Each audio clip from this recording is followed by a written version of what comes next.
Today I'm going to show you how to create a thread directly inside Bambu Studio without using any external CAD software.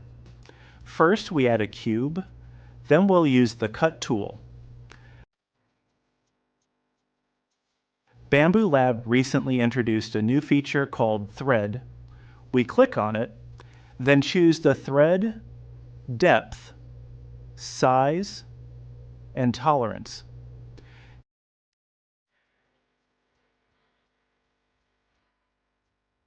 Next, we click Confirm Connector, then select where we want to create the thread. In this case, we simply click Perform Cut.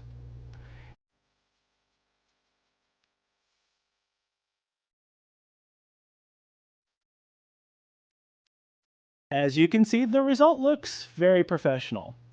Bambu Lab really made things easier for us with this feature, so don't forget to subscribe to the channel to stay updated with all the latest tips, tricks, and new content.